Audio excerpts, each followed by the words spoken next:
countries like Azerbaijan that are ethnically cleansing Christians?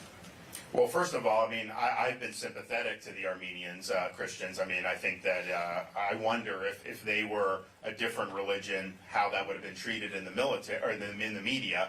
And so I'm definitely with you on that. Look, your tax dollars should only be used if it benefits you as Americans. So things like the United Nations, we're going to defund the United Nations. It is a total farce what is going on there. You basically have, they wouldn't even condemn Hamas throwing babies in ovens, brutally raping women, and they had Iran on the Human Rights Council. I mean, it's such a farce. And the anti-Semitism that animates the United Nations, I think it's a laughingstock.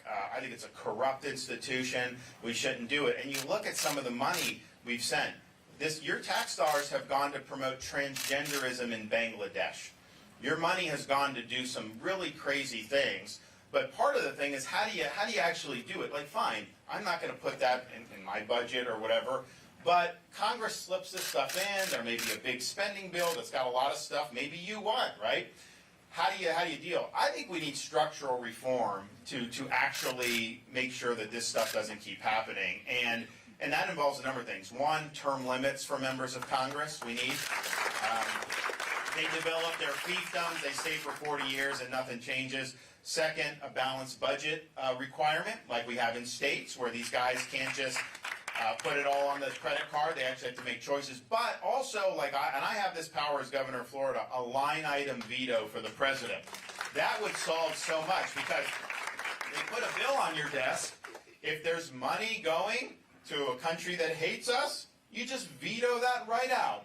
And it's gone. You veto all these individual things. So I'm actually going to work as president to get some momentum behind doing these amendments under Article 5 of the Constitution. So there's two ways you can amend the Constitution, through the Congress with 2/3 or through 2/3 of the states.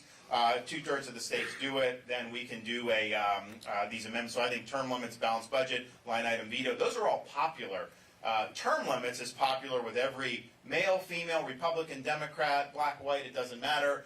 Line item veto is popular. Balanced budget amendment, maybe some of the deep blue states, wouldn't do that because they want to get bailed out by the federal government. When Illinois goes bankrupt, they're going to come and expect you in New Hampshire to bail them out. Not when I'm president, that's not going to happen, but that's what I think the left. So we'll have to work through that, but I think you just need some structural change. I don't see how you can keep going the way we do and just hope that we draw an inside straight in an election and that we're able to just make all these good, when we can make good decisions, don't get me wrong. But then 4, 8, 10 years down the road, people can come in, they can change it, and they can start spending again.